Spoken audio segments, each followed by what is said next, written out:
Welcome to big bang. This is Satish. ఏపీలో రోజు రోజుకి పొలిటికల్ హీట్ పెరుగుతోంది. తాను అర్జునుడు అన్న సీఎం వ్యాఖ్యలకు చంద్రబాబు కౌంటర్ ఇచ్చారు. అర్జునుడు అభిమన్యుడు కాదు, జగన్ భస్మాసురుడు అంటూ వ్యాఖ్యానించారు. మరోవైపు వైసీపీ కూడా చంద్రబాబు కౌంటర్ ఇచ్చింది. నీలాగా వెన్నుపోటుదారుడు కాదంటూ మంత్రి పెద్దిరెడ్డి కౌంటర్ ఇచ్చారు.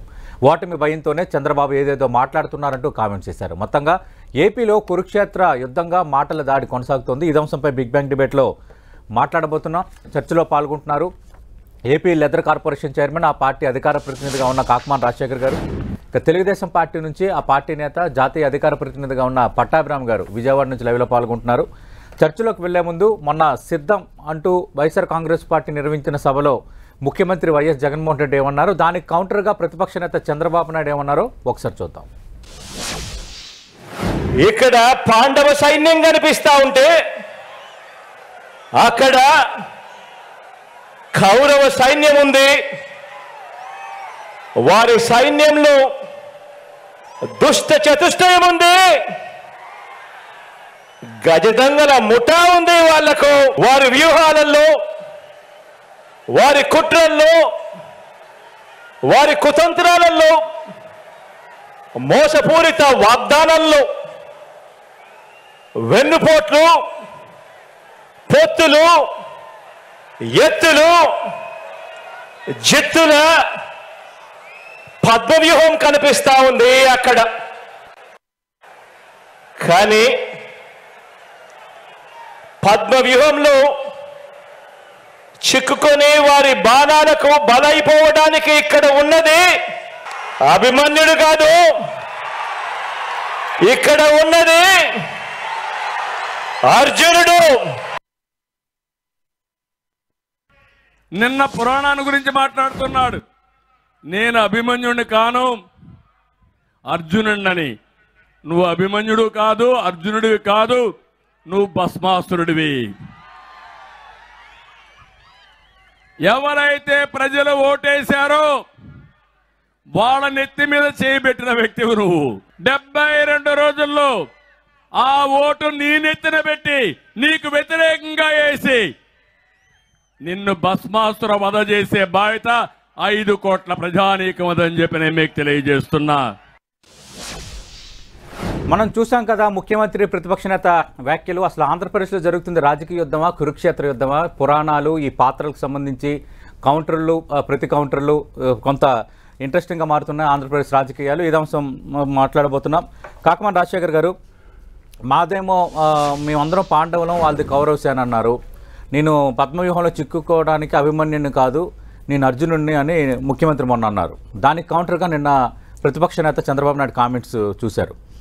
అంటే అటు అర్జునుడు కాదు, అభిమన్యుడు కాదు, భస్మాసురుడు జగన్మోహన్ రెడ్డి.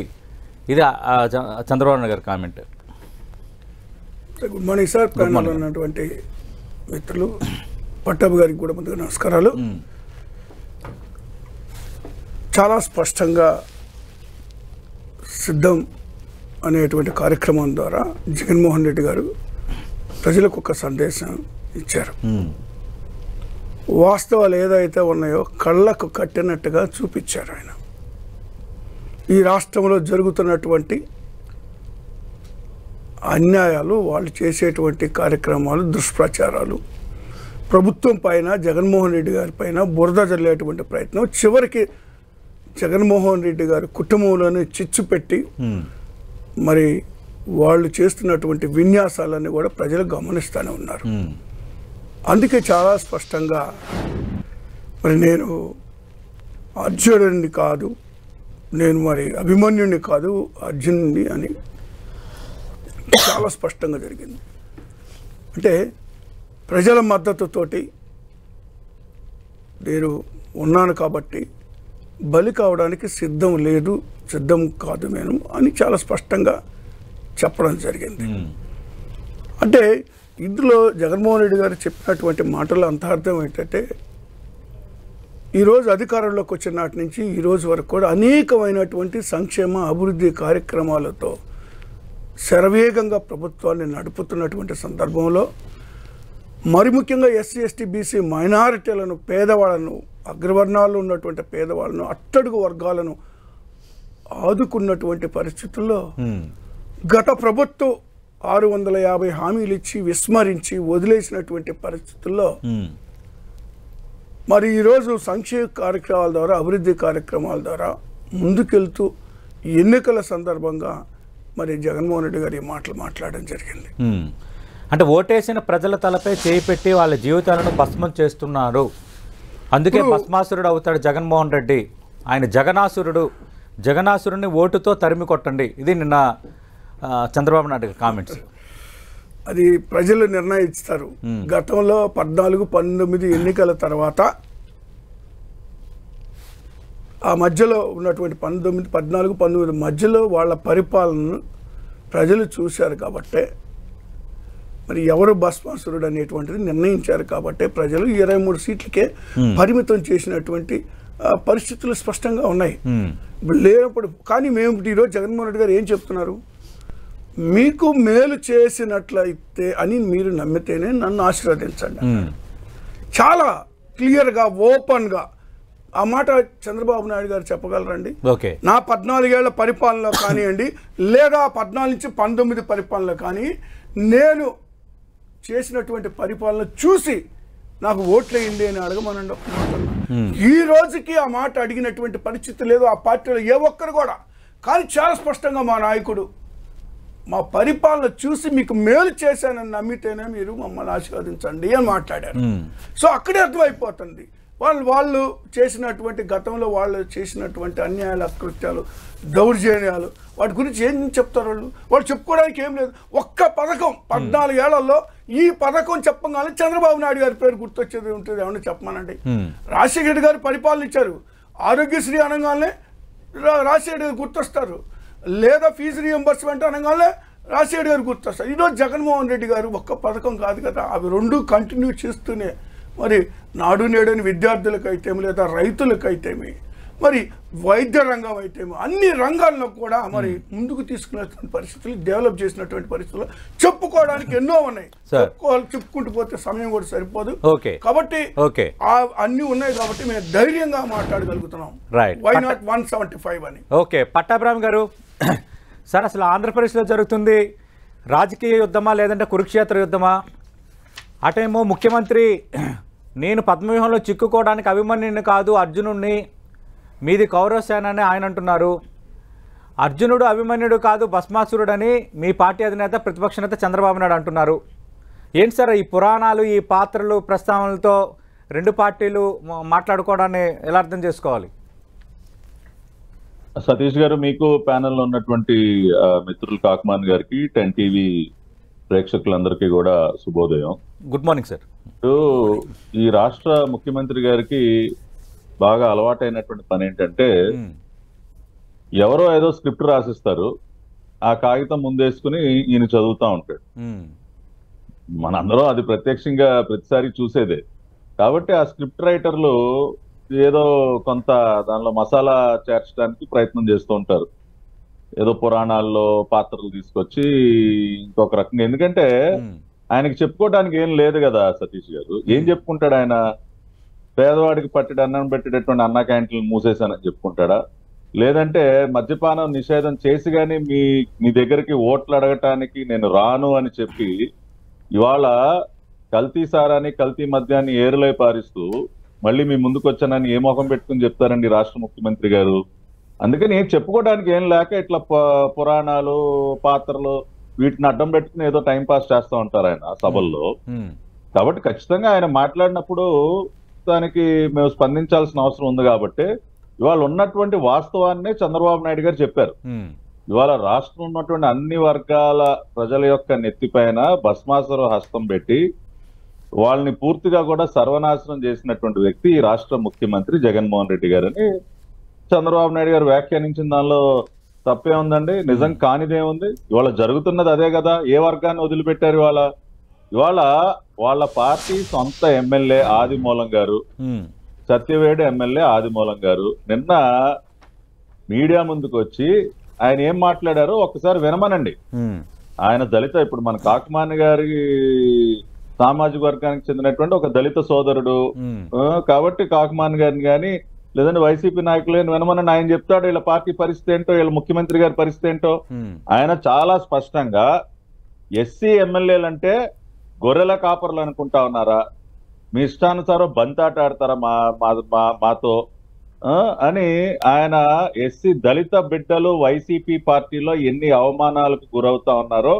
ఈయన మొదటి వ్యక్తి కాదండి, ఆదిమూలం గారు మొదటి వ్యక్తి కాదు. గతంలో ఎంఎస్ బాబు గారు అయిపోయింది, తర్వాత జొన్నలగడ్డ పద్మావతి గారు అయిపోయారు, ఇవాళ మళ్ళీ ఆదిమూలం గారు. కాబట్టి ఒకరి తర్వాత ఒకరు కేవలం దళిత బిడ్డలే, దళిత వర్గానికి చెందినటువంటి వారే ఎందుకు మాట్లాడుతా ఉన్నారు, ఎందుకు గట్టిగా ప్రశ్నిస్తా ఉన్నారు? నిన్న పెద్దిరెడ్డి గారు మీడియా ముందుకు వచ్చి ఆయన పెద్ద కౌంటర్ ఇవ్వటం. ఇవాళ ఈ పెద్దిరెడ్డి గారి చరిత్ర ఏంటో కూడా నిన్న ఆదిమూలం గారే మాట్లాడారు. ఒక 20 సంవత్సరాల క్రితం ఒక డొక్కు స్కూటర్ మీద తిరిగాడు ఈయన, ఒక డొక్కు స్కూటర్ మీద 20-30 సంవత్సరాల క్రితం. ఇవాళ ఇన్ని వేల కోట్లు ఎలా వచ్చా మాకు తెలియదు అనుకుంటా ఉన్నావా? నువ్వు చేసినటువంటి దోపిడీ ఏంటో మాకు తెలీదా? నువ్వు చిత్తూరు జిల్లాలో ఎన్ని గ్రానైట్ మైన్లు నువ్వు కబ్జా చేసావని మొత్తం అవినీతి చరిత్ర అంతా వాళ్ళ సొంత పార్టీ ఎమ్మెల్యే చెప్తా ఉన్నాడు సార్. ఆయనకి సమాధానం చెప్పనండి, మాకు అక్కర్లో పోని, మాకు చెప్పడానికి ఏమన్నా వారికి కొద్దిగా ఏమన్నా భేషజాలు ఏమన్నా సిగ్గుపడతా ఉంటే వాళ్ళ సొంత పార్టీ ఎమ్మెల్యేకి జవాబు చెప్పమనండి. ఇవాళ పెద్దిరెడ్డి ఎంత అవినీతి పరుడో ఆయనే మాట్లాడుతూ ఉన్నాడు. వాళ్ళ గత 5 సంవత్సరాల కాలంగా ఏ రకంగా ఎస్సీలని అణిచివేస్తా ఉన్నాడో, తొక్కి పెడతా ఉన్నాడో. మొన్న జొన్నలగడ్డ పద్మావతి గారు కూడా అదే కదా, ఆవిడ బాధ కూడా అదే కదా, ప్రతి కాన్స్టిట్యున్సీలు ఏలు పెట్టడం, ఇష్టానుసారం చేయటం. కాబట్టి ఇవాళ మేం మాట్లాడక్కర్లేదు సతీష్ గారు, మాకంటే ఎక్కువ వాళ్ళ సొంత పార్టీ ఎమ్మెల్యేలే మాట్లాడుతూ ఉన్నారు. మరీ ముఖ్యంగా బలహీన వర్గాలకు చెందినటువంటి వారు. నిన్న ఇంకొక విచిత్రం కూడా జరిగింది, ఇవాళ అది కూడా ప్రధానంగా వార్తల్లో వచ్చింది. ముఖ్యమంత్రి గారంట రివ్యూ పేరుతో కడప జిల్లాకు చెందినటువంటి ఒక ఎమ్మెల్యేని పిలిచారా. ఏమయ్యా నీ సర్వే ఏం బాగాలేదు, నీకు అసలు అక్కడ ప్రజలందరూ కూడా నీ పట్ల చాలా వ్యతిరేకత ఉన్నారు అని ఏదో చెప్పబోతా ఉంటే ఆయన ఇమ్మీడియట్ గా నా పరిస్థితి సరే, నీ పరిస్థితి అన్న బాగుంది అనుకుంటా ఉన్నావు పులివెందుల్లో అని చెప్పి ఎదురు ప్రశ్నించాడంట. ముఖ్యమంత్రి గారు అవాక్కయ్యారు. ఏం మాట్లాడుతున్నావు అంటే, ఏం మాట్లాడేదే ఉంది, మొన్న ఇడుపులపాయలో జరిగిందే చెప్పాడు ఆయన. మొన్న ఐ థింక్ రాజశేఖర రెడ్డి గారి సంబంధించిన కార్యక్రమం ఏదో, లేదంటే ఆయన పుట్టినరోజు సందర్భంగా క్రిస్మస్ టైంలో వెళ్ళినప్పుడు అనుకుంటా, ఇడుపులపాయలో ముఖ్యమంత్రి గారిని పులివెందుల నియోజకవర్గానికి చెందినటువంటి మండల స్థాయి నాయకులే ప్రశ్నించారు. సార్ ఏ మొక్కం పెట్టుకుని వెళ్ళమంటారు సార్ ఓట్లాడటానికి? ఇవాళ ఇంకొక పరిణామం కూడా చోటు చేసుకుంటా ఉంది సతీష్ గారు. ఇవాళ కడపలో షర్మిల గారి పర్యటన. ఈ పర్యటన సందర్భంగా వివేకానంద రెడ్డి గారి కుమార్తె డాక్టర్ సునీత గారు కలుస్తా ఉన్నారు షర్మిల గారిని. ఆవిడ కూడా రాజకీయ రంగ ప్రవేశం చేయబోతా ఉన్నారని చెప్పి వార్తలు వస్తున్నాయి. కడప నుంచి కానీ పులివెందుల నుంచి కానీ ఆవిడ పోటీ చేయబోతా ఉన్నారని.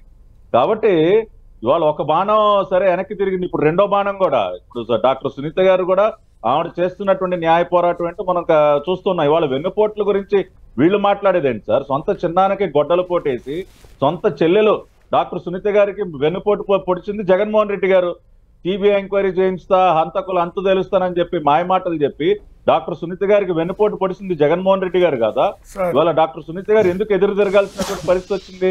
ఇవాళ ఆవిడ షర్మిల గారు ఇవాళ మాట్లాడతారు కడపలో, వినమనండి. షర్మిల గారు డాక్టర్ సునీత గారు మాట్లాడతారు.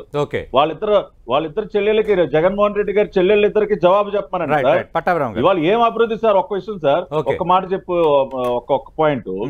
ఇవాళ అభివృద్ధి గురించి మాట్లాడుతా ఉన్నారు.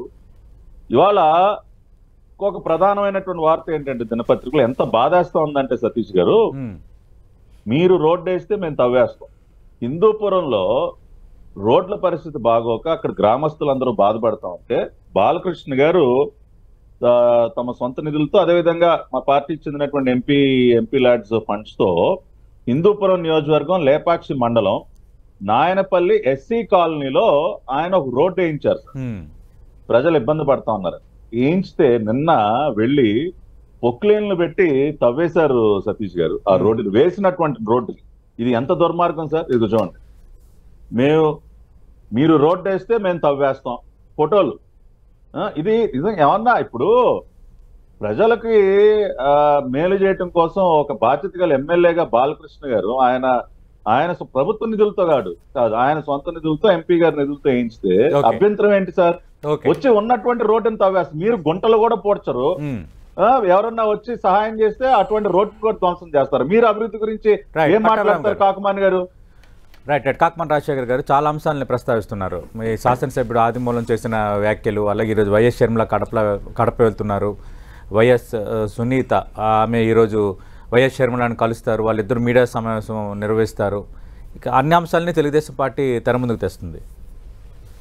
సార్ ముందుగా అనేక అంశాలు అంటే ఒక అంశం కాకుండా లేదా ఇప్పుడు ఉన్న డిబేట్లో ఉన్నటువంటి ప్రధాన అంశం కాకుండా అనేక అంశాలను కూడా మాట్లాడటం జరిగింది పట్టాభి గారు.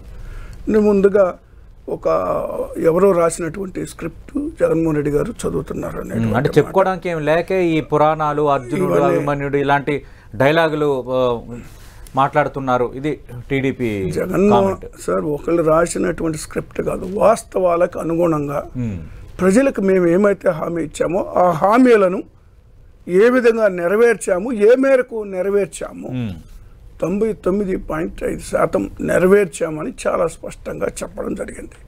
వాళ్ళకి ఏదైనా అనుమానాలు ఉంటే దాని మీద డిబేట్ కూర్చోవచ్చు. అన్ని అంశాలు వాళ్ళు ఇచ్చిన 650 హామీలు, మేము ఇచ్చినటువంటి హామీలు ఏ మేరకు ఎవరు ఏమి నెరవేర్చారనేటువంటిది ఒక డిబేట్ పెడితే వస్తుంది, వాస్తవాలు బయటకు వస్తాయి. అది అలా ఉంటాయి. అంటే వాస్తవాలకు అనుగుణంగా జగన్మోహన్ రెడ్డి గారు మాట్లాడారు. ఇప్పుడు చంద్రబాబు నాయుడు గారు చూడండి, ఏ పేపర్ పెట్టుకొని చదువుతా మైక్ పెట్టుకొని సభల్లో చేస్తున్నాడు మాట వాళ్ళ కళ్ళకు కనపట్టలేదా? నాకు అర్థం కావట్లేదు. అది ఎవరు రాసినటువంటి స్క్రిప్ట్ అది? కాబట్టి ఇవన్నీ స్క్రిప్టుల్లో అనేటువంటి మాట లేదా ఇంకోటని తప్పుదో పట్టించేటువంటి ప్రయత్నం అవుతుంది. వాస్తవాలు మాట్లాడాలని నేను వారిని కోరుతా ఉన్నాను. తర్వాత మరి ఆదిమూలం గారిని ఏంటంటే ప్రమోట్ చేశారు. ఆయన ఎంపీగా సత్యవేడ్ నుంచి తిరుపతి ఎంపీగా పంపించినటువంటి పరిస్థితులు ఉన్నాయి. మరి ఆయనకి ఒకటి ఇష్టం లేకపోవచ్చు. ఇష్టం లేని సందర్భంలో అనేకమైనటువంటి మాటలు మాట్లాడతారు. ఇష్టం లేనిటువంటి వాళ్ళు లేదా బయటికి తిరుపతి ఎంపీని సత్యవేడ్ ఎమ్మెల్యేని మీరు కుండ మార్పిడిలాగా అటు నుంచి ఇటు నుంచి అటు చేశారు. ఆ మరుసటి రోజే కోనేటి ఆదిమూలం వచ్చి ముఖ్యమంత్రిని క్యాంపస్లో కలిచారు, పుష్పగుచ్చం ఇచ్చారు, సాలువ కూడా కప్పారు. మళ్ళీ ఏం జరిగింది? మళ్ళీ ఎందుకు ఆయన అయిష్టంగా మాట్లాడుతున్నారు? నచ్చిన నిర్ణయాలు తీసుకుంటారా? ఎస్సీస్ అంటే గొర్రెల ఆ తరహాగా ఎందుకు మాట్లాడుతున్నారు? అదే సార్ నేను చెప్తున్నా. అంటే ఎస్సీస్ గొర్రెల్లాగనో లేదా బర్రెల్లాగనో కుక్కల్లాగనో చూసింది చంద్రబాబు నాయుడు గారు. వర్ల రామయ్య గారు లాంటి వాళ్ళని రాజ్యసభ ఇస్తాను రమ్మని చెప్పి కృష్ణా బ్యారేజ్ ఎక్కగానే నీకు క్యాన్సిల్ అయిందని చెప్తే మళ్ళీ వెనక్కి వెళ్ళిన బ్యారేజ్ మీద నుంచి వెనక్కి వెళ్ళిన సందర్భాలు ఉన్నాయి. లేదా దళితుల మీద దాడులు చేసిన సందర్భాలని, దళిత మహిళలను అవమానం చేసిన సందర్భాలని, దళితులను ఊచకోత కోసినటువంటి సందర్భాలు అనేకం ఉన్నాయి. దళితుల గురించి మాట్లాడే అర్హత హక్కు వాళ్ళకి లేనే లేదు. ఒక దళితుడిగా చెప్తా ఉన్నా గత 40 ఏళ్ల నుంచి నేను క్షుణ్ణంగా పరిశీలన చేసి చూసిన సందర్భాన్ని పురస్కరించుకొని నేను ఈ మాట మాట్లాడుతా ఉన్నా. అది అలా వచ్చాడు. ఆదిమూలం గారు మరి స్వార్థ ప్రయోజనాల కొరకు ఆయన మరి ఎమ్మెల్యేలుగా అవ్వాలనో లేదా మళ్ళీ మంత్రి అవ్వాలనో లేదా ఆయన ఆలోచన లేదా అసలు అక్కడ గెలిచే అవకాశాలు లేవు కాబట్టి అసలు పార్టీ మారాలనే ఆలోచన, మొత్తానికి ఆయన ఒక ఆలోచన చేసుకొని ఆయన్ని వాళ్ళు ప్రలోభ పెట్టినటువంటి సందర్భంలో ఆయన మాట్లాడినటువంటి పార్టీ వివరణ కోరిందా అంటే పార్టీ నుంచి ఏమైనా ఎక్స్పెల్ చేస్తారా? ఖచ్చితంగా పార్టీ తగు నిర్ణయం తీసుకుంటుంది. ఆయన వైఖరి నిజంగా అదే అయితే ఖచ్చితంగా ఓ నిర్ణయం తీసుకుంటుంది, అందులో సందేహమే లేదు. తర్వాత ఒక ఎమ్మెల్యే కలిశాడు, మీ గ్రాఫ్ బాగాలేకపోతే ముందు మీ గ్రాఫ్ చూసుకోండి. ఇవన్నీ అభూత కల్పనలు కల్పించేసి ఇష్టం వచ్చినట్టు మాట్లాడి టీవీలో మాట్లాడితే ఎలాగండి? ఆ మధ్యలో నేను లేను లేదా పట్టాభి గారు లేరు, మీ ఇద్దరు లేం కదా. ఎవరు మాట్లాడారు, ఏం మాట్లాడారు అనేది ఆ ఎమ్మెల్యేకి ఆ ముఖ్యమంత్రి గారికి లేదా ఆ ఎమ్మెల్యే వచ్చి ఏమన్నా ప్రకటన చేసిన సందర్భం ఏమైనా ఉందా? ఇవన్నీ ఏంటంటే వాళ్ళు ఏదో మాట్లాడటం, దళితుల మీద ఏదో జరుగుతూ ఉంది. దళితులు ఈరోజు దళితులు కాలరెత్తుకొని తిరగాలన్నా తలెత్తుకొని తిరుగుతున్నారంటే అది జగన్మోహన్ రెడ్డి గారి పుణ్యమే ఈరోజు రాష్ట్రంలో. కాబట్టి దళితుల పక్షాన దళితుల పక్షపాతగా ఈరోజు జగన్మోహన్ రెడ్డి గారు ఉన్నమాట వాస్తవం. నేను గత ఇన్నాళ్ల నుంచి అనేక రాజకీయ పార్టీలు అధికారాలు లేదా చంద్రబాబు నాయుడు గారి 14 ఏళ్ల పరిపాలన అని చూసి నేను మాట్లాడుతూ ఉన్నా. అది అలా ఉంటే ఇప్పుడు ఎమ్మెల్యే గారు ఆయన ఆదిమూలం గారు మాట్లాడినట్టు స్వార్థపూరితమైనటువంటి ఆలోచన ఉంది. అంతకు మించి ఏం కాదు అది. అవి కూడా త్వరలో అన్ని విషయాలు బయటకు వస్తాయి. దాని తర్వాత ఇప్పుడు షర్మిల గారు వచ్చి కడప వచ్చేదో స్వార్థంతో మాట్లాడారంటే అంటే వాళ్ళు వెనక ఎవరు ఉన్నారన్నా మీకు అందులో అనుమానం లేదు సార్. ఎక్కడ ఏ చిన్న విషయం దాన్ని ఎలా సద్వినియోగం చేసుకోవాలో, దాన్ని ఏ విధంగా రప్చర్ చేయాలో, ఏ విధంగా మరి గవర్నమెంట్ ప్రభుత్వాన్ని లేదా జగన్మోహన్ అబాస్ పాలు చేయడానికి చంద్రబాబు నాయుడు అన్ని రకాలైనటువంటి ఆయుధాలు అన్ని వినియోగిస్తారు. అందులో భాగంగానే ఈయన అంటే మీ సొంత పార్టీ నేతలు, మీ సొంత పార్టీ ఎమ్మెల్యేలు, ఎంపీలు మాట్లాడేటప్పుడు ఖచ్చితంగా ప్రతిపక్షాలు దాన్ని ఆయుధంగా మలుచుకుంటాయి కదా. అంటే వాళ్ళకి ఒక ఆయుధం దొరికినట్టే కదా. సహజంగా సార్ వెళ్ళదలుచుకున్నప్పుడు ఎన్నైనా మాట్లాడతారు, కాకపోతే వెళ్ళాలనుకున్నప్పుడు వెళ్ళిపోవచ్చు. కానీ అనవసరమైనటువంటి ఆరోపణలు చేయడం సబబు కాదు. తర్వాత కడపలో షర్మిల గారు మీటింగు, లేదా సునీత గారు.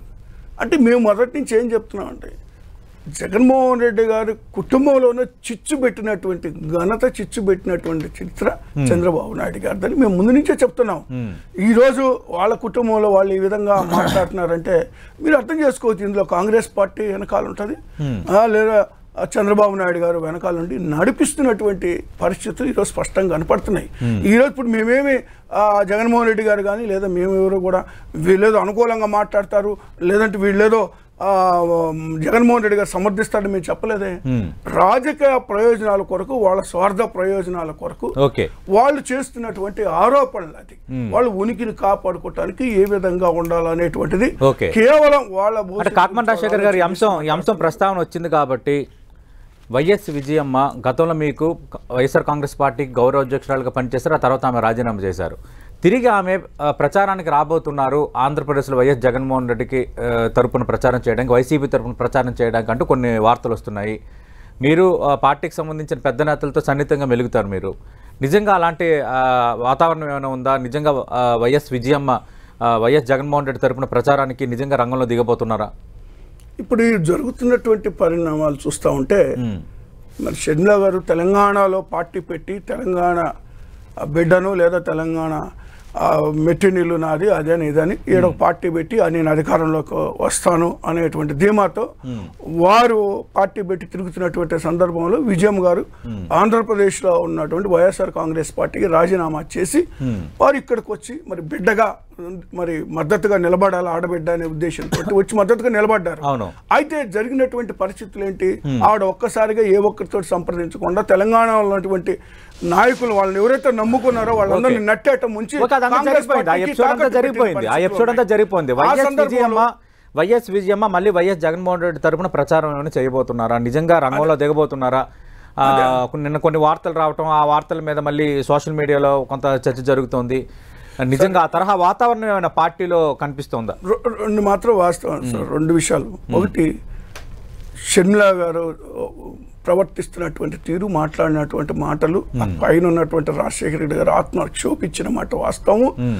రెండు, మరి విజయమ్మ గారు మరి ఇబ్బంది పడి కలత చెంది బాధపడ్డటువంటి పరిస్థితులు ఉన్నాయి. బిడ్డని ఈ విధంగా చూడవలసి వస్తుంది. ఈ విధంగానే ఆమె ఊహించినటువంటి సిచ్యువేషన్లు ఈరోజు మరి ఈ యొక్క కాంగ్రెస్ పార్టీ విష కౌగిల్లో ఈమె చిక్కుకొని ఈ విధమైనటువంటి ఆరోపణలు చేస్తూ కుటుంబాన్ని కూడా బజార్న పడేస్తున్నటువంటి వైనాన్ని గమనిస్తూ ఆ తల్లి బాధపడుతున్నటువంటి మాట వాస్తవము. కానీ అలాంటి సందర్భంలో ఖచ్చితంగా ఒక మంచి నిర్ణయం తీసుకుంటారని నేను భావిస్తా ఉన్నా, వ్యక్తిగతంగా భావిస్తా ఉన్నా. పార్టీ పరంగా కూడా అందరూ ఆలోచన చేస్తున్న విజయమ్మ గారు ఈ సమయంలో రావాలని మేము కోరుకుంటున్నాం. అంటే చర్చ అంటే ఇప్పుడు విజయమ్మ వస్తానని చెప్పారని, ఆల్రెడీ వస్తాను నేను ప్రచారం చేస్తానని చెప్పారని ఆల్రెడీ విజయమ్మ గారు రావాలని కోరుకున్నాం, వస్తారని మేము ఆత్మవిశ్వాసం మాకుంది. ఎందుకంటే వాస్తవాలు తెలియజేయాల్సినటువంటి ఏకైక వ్యక్తి విజయమ్మ గారే. జరుగుతున్నటువంటి పరిస్థితుల్ని, మాట్లాడుతున్నటువంటి మాటలు, మరి నిజాల్ని తెలియచేయాల్సినటువంటి పరిస్థితులు కూడా విజయమ్మ గారి పైన ఉంది కాబట్టి పట్టాభిరామ్ గారు వస్తారని మేము ఆశిస్తున్నాం. పట్టాభిరామ్ గారు ఇప్పుడు వైఎస్ షర్మిల విషయంలో ఎవరు వెనక్కున్నారు ఏంటి అన్న అంశాలు ప్రస్తావిస్తున్నారు. ఒకటి, ముఖ్యమంత్రిని కలుస్తున్న ఎమ్మెల్యేలు ఏదేదో మాట్లాడుతున్నారని కొన్ని వార్తల్లో, కొన్ని పత్రికలు వస్తున్న వార్తల ఆధారంగా ఏ విధంగా తెలుగుదేశం పార్టీ మాట్లాడుతుంది అన్న అంశాన్ని రెండోది ప్రస్తావిస్తుంది కాకమన్ రాజశేఖర్ గారు. మూడోది, వైఎస్ విజయమ్మ రాబోతున్నారన్న దానిపై కూడా ఆయన క్లారిటీ ఇచ్చారు. కొంత వైఎస్ విజయమ్మ వాస్తవం తెలుసుకున్నారు, కాంగ్రెస్ విష కౌగిలిలో షర్మిల ఉన్నారు, ఖచ్చితంగా అండగా నిలబడాల్సిన అవసరం ఉందన్న భావనలో ఉన్నారు, ఆమె బాధపడుతున్నారు అంటూ రాజశేఖర్ గారు చెప్తున్నారు. రాజశేఖర్ గారు అటు వైఎస్ విజయమ్మకి ఆ కుటుంబానికి సన్నిహితమైన నేత, ఇప్పుడు వైఎస్ఆర్ కాంగ్రెస్ పార్టీలో పెద్ద నేతలకి సన్నిహితమైన నేత. ఇప్పుడు సతీష్ గారు 4-5 విషయాలండి. ఒకటి, దళితుల గురించి మాట్లాడేటువంటి నైతిక హక్కు, ఎటువంటి అర్హత ఈ రాష్ట్ర ముఖ్యమంత్రి గారికి లేదు. ఇవాళ దళిత బిడ్డ అయినటువంటి డ్రైవర్ సుబ్రహ్మణ్యాన్ని అతి కిరాతకంగా చంపి డోర్ డెలివరీ చేసి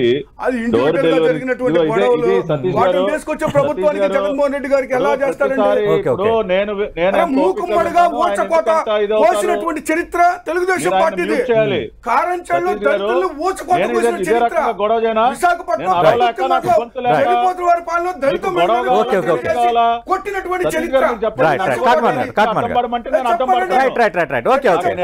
మాట్లాడారు, మీరు వివరణ ఇచ్చేసారు. Right, దళితుడిగా నేను ఒక కడత దళితుల చెంది పార్టీ మాట్లాడుతున్నాను Right, సార్. right, right. గతంలో జరిగిన సంఘటనలు నేను ప్రాక్టికల్ గా Right. చూశాను కాబట్టి Right, జరిగిన right. విషయాలు Right, right. నాకు పట్టాభిరామ్ తెలుసు నేను కాబట్టి ప్రతిసారి అదే చేస్తా. పట్టాభిరామ్ గారు మిగతా అంశాలకు రండి సార్, మిగతా ఆయన అంశాలకు కంటే పెద్ద రండి. గొంతుంది నాకు. మాట్లాడండి సార్, మాట్లాడండి. మాట్లాడొచ్చు, ఖచ్చితంగా మీరు మాట్లాడండి. వినండి సార్. దానికి ధీటుగా మాట్లాడడానికి రైట్ కూడా రైట్. సిద్ధంగా ఉన్నా. కాకుమార్ గారు ఒక్క నిమిషం. మీరు చెప్పింది నేను విన్నప్పుడు మీకు ఓపిక ఉండాలి. రైట్, పట్టాభిరామ్ గారు మాట్లాడండి. Driver direct. సుబ్రహ్మణ్యం పట్టాభిరామ్ గారు డైరెక్ట్ చంపి పాయింట్ డోర్ డెలివరీ చేయలేదా? పాయింట్ డ్రైవర్ సుబ్రహ్మణ్యం పార్థివ దేహాన్ని డోర్ డెలివరీ చేయలేదా? దళిత బిడ్డలను చంపి డోర్ డెలివరీ చేసి మీరేంటంటి దళితుల గురించి మాట్లాడేది? డెలివరీ ఎవరు మీరు చేశారు? రైట్ రైట్ అది right. Okay, okay okay. Okay. అధికారి మీరు దళితుల్ని. రైట్ సతీష్ రైట్ గారు ఓకే ఓకే. కంట్రోల్ ఏం? నేను ప్రతిసారి అదే చేస్తా ఇలా అయితే. Right right. మిగతా టాపిక్ లో రండి సార్, మిగతా టాపిక్ లో రండి. ఇప్పుడు పట్టాభిరామ్ గారు దళిత బిడ్డ వరప్రసాద్ కి శిరోమండనం జరిగిందా లేదా ఈ రాష్ట్రంలో, రాజమండ్రిలో? మేము అదే చెప్తున్నామండి. దళిత మీ బిడ్డ అధికారంలో వరప్రసాద్ జరిగిన కి ప్రతి శిరోమండనం సంఘటన చేశారా కూడా లేదా? మీరు మీరేంటండి పట్టించుకోవాలా? దళితుల గురించి Right. మేము మాట్లాడేది? జరిగిన ప్రతి సంఘటనల మీద కూడా మేము మీరేంటండి చర్యలు దళితుల తీసుకున్నాం. గురించి ఓకే, ఓకే. మాట్లాడేది? మేము చర్యలు తీసుకున్నాం. రైట్. దళితుల చర్యలు దాడులు తీసుకున్నారు? సమాజంలో మీరు. సమూలమైనటువంటి దళిత మార్పులు బిడ్డ రావాలి. చర్యల్ని. ఓకే. అప్పటి వరకు సార్, ఇలాంటి సతీష్ సంఘటనలు గారు, ఎదురు సతీష్ గారు, జరుగుతానే ఉంటాయి. Right right right. కాకుమార్ గారు ఒక్క నిమిషం, కాకుమార్ గారు ఒక్క నిమిషం. Debate right right. కాకుమార్ గారు ఒక్క నిమిషం. గొడవలాగే ఉంటుంది. Right right. కాకుమార్ గారు ఒక్క నిమిషం. Right right. ఇప్పుడు పట్టాభిరామ్ ఒకరి గారు, తర్వాత ఒకరు పట్టాభిరామ్ గారు హక్కు మాకు ఉంది, రైట్ ఉంది. వైఎస్ షర్మిల అంశంపై, వైఎస్ విజయం అంశంపై కాకుమార్ గారు ఒక్క నిమిషం మాట్లాడారు. ఉండండి. దానిపై రెస్పాండ్ అవ్వండి. దానిపై యా, respond. ఆయన దళితుల గురించి కూడా మాట్లాడారు. Right right. మీరు దాని మీద దళితుల మాట్లాడారు, గురించి మళ్ళీ ఆయన కూడా వివరణ ఇచ్చారు. It's close. అన్ని మాట్లాడతా నాకేమి వారు మాట్లాడారు రైట్ కాబట్టి రైట్. నేను ఒక్క మాట్లాడాను. నిమిషం. కాకుమార్ గారు ఒక్క నిమిషం మాట్లాడండి. పట్టాభిరామ్ గారు మాట్లాడండి. ఒక మాస్క్ పెట్టుకోలేదన్న నెపానికి దళిత బిడ్డ కిరణ్ ని కొట్టి చంపారు ఇవాళ ఈ రాష్ట్రంలో. నేను చాలా మాట్లాడతా మీరు మాట్లాడితే. కాబట్టి దళితుల గురించి మాట్లాడే కనీస నైతిక అర్హత ఈ రాష్ట్ర ముఖ్యమంత్రి గారికి లేదు. రెండవది, ఇవాళ షర్మిల గారి గురించి లేకపోతే ఏదో కుటుంబంలో చిచ్చు పెట్టి ఎవడండి పెట్టింది? మేమన్నా వద్దన్నావా? ఇవాళ సిబిఐ ఎంక్వైరీ వద్దని చెప్పి పిటిషన్ మీరు వెనక్కి ఎందుకు తీసుకున్నారు? 5 సంవత్సరాలుగా మీరు ఎందుకు విచారణను వేగవంతం చేయట్లేదు?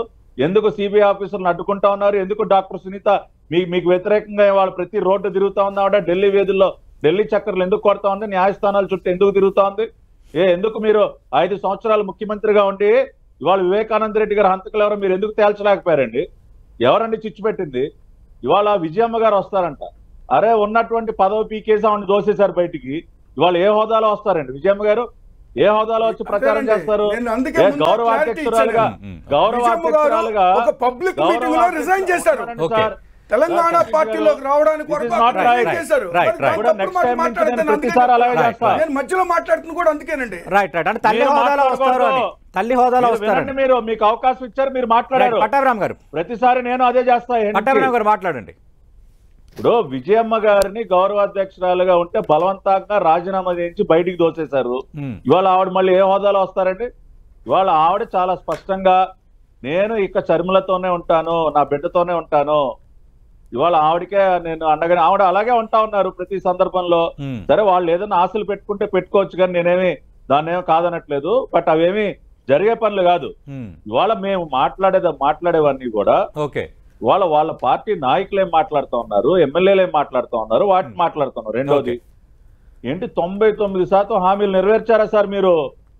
మీరు చెప్పినటువంటి మాటల్లో 80% నెరవేర్చలేదని చెప్పి మేము పుస్తకాలు ప్రింట్ చేసి పంచుతా ఉన్నాం. ఇప్పటి వరకు ఒక్కళ్ళు కౌంటర్ ఇవ్వలేదు. దానికి ఏమి నెరవేర్చారు సార్? మద్యపాన నిషేధం మీరు చేశారా? టీపీఎస్ రద్దు మీరు చేశారా? ఇవాళ మీరు అమలు చేసేటటువంటి ప్రతి పథకం కూడా దగా మోసమే కదా. ఇవాళ మీ చేతుల్లో అన్ని రకాలుగా మోసపోయి రాష్ట్ర ప్రజలందరూ కూడా జగన్మోహన్ రెడ్డి గారిని గద్దె దింపడానికి మేము సిద్ధం అని చెప్తా ఉన్నారు. ఇవాళ సిద్ధం అనేది సిద్ధంగా ఉన్నది మీరు కాదు, రాష్ట్ర ప్రజలు సిద్ధంగా ఉన్నారు. మిమ్మల్ని గద్దె దింపి తిరిగి చంద్రబాబు నాయుడు గారిని రాష్ట్ర ముఖ్యమంత్రిగా చేయడం కోసం రాష్ట్ర ప్రజలు సిద్ధంగా ఉన్నారు. ఇవాళ ఫీజు రియంబర్స్మెంట్ గురించి మాట్లాడుతున్నారు. ఒక్క నిమిషం సతీష్ గారు. నిన్న ఇవాళ ధైర్యం ఉంటే కాకుమాన్ రాజశేఖర్ గారిని విజయవాడలో ఉన్నటువంటి ధర్నా చౌక్ దగ్గరికి వెళ్ళి అక్కడ ఫీజు రియంబర్స్మెంట్ డబ్బులు అందక వాళ్ళ సర్టిఫికెట్లన్నీ కాలేజీ యాజమాన్యాల చేతిలో చిక్కుకుపోయి దాదాపు 5-6 లక్షల మంది విలువలాడుతూ ఉన్నారు. వాళ్ళ దగ్గరికి వెళ్ళి మాట్లాడమనండి. రాజశేఖర్ గారిని వాళ్ళ దగ్గరికి వెళ్ళి వాళ్ళకి సమాధానం చెప్పమనండి. సార్, ఈ ప్రభుత్వం ఫీజు రియంబర్స్మెంట్ డబ్బులు ఇవ్వకపోయేసరికి కాలేజీలు వాళ్ళు మాకు సర్టిఫికెట్లు ఇవ్వట్లేదు, మేము కనీసం ఉద్యోగాలకు కూడా అప్లికేషన్ పెట్టుకోలేకపోతా ఉన్నాం అని చెప్పి బిడ్డలందరూ కూడా ప్రతి జనవరిలో జాబ్ క్యాలెండర్ Okay. నేను ఒక్క దెబ్బతీస్తున్నాను సార్. పదే పదే పదే పదే వివేకా గారి హత్య కేసు గురించి మాట్లాడుతున్నారు. వివేకా గారి హత్య కేసుకు సంబంధించి మేం కాదు, అది కూడా తెలియకపోతే మేమేం చేస్తాం, సిబిఐలో ఉంది, సిబిఐ తేల్చాలి అది హత్య కేసుకు సంబంధించి. వీళ్ళు రాష్ట్ర ప్రభుత్వం తేల్చలేదంటారు ఏంటండి? మరి ఇప్పుడు వాళ్ళ అధికారంలో ఉన్నప్పుడు హత్య జరిగింది, వాళ్ళు ఎందుకు తేల్చలేదు, వాళ్ళు ఎందుకు చెప్పలేదు, పలానా వాళ్ళు చేశారు, పలానా జరిగింది ఎందుకు చెప్పలేకపోయారు? ఇలాంటి తప్పుడు మాట మాట్లాడుతూ విజయమ్మ గారు చాలా స్పష్టంగా విజయవాడలో జరుగుతున్నటువంటి పబ్లిక్ మీటింగ్ లో నా బిడ్డలిద్దరూ షర్మిలమ్మ తెలంగాణలో పార్టీ పెట్టింది, ఇక్కడ అధ్యక్షురాలుగా ఉంటూ నేను అక్కడ మళ్ళీ పనిచేయడం అనేటువంటి సవాలు కాదు కాబట్టి రిజైన్ చేస్తున్నాను, తెలంగాణకి పనిచేయాలని పబ్లిక్ మీటింగ్ తీసేసారంటారు ఏంటండి? ఏం మాట్లాడతారు? చూసుకోవచ్చు, ఒకసారి పేపర్ లో చూసుకోవచ్చు. సిపిఎస్ గురించి మాట్లాడతారు, సిపిఎస్ గురించి మాట్లాడు, సిపిఎస్ కన్నా మెరుగైనటువంటి జిపిఎస్ ని ప్రవేశపెట్టారు, అది దానికి అంగీకరించారు. ఉద్యోగులు సంతృప్తిగా లేరని బయట ప్రచారం.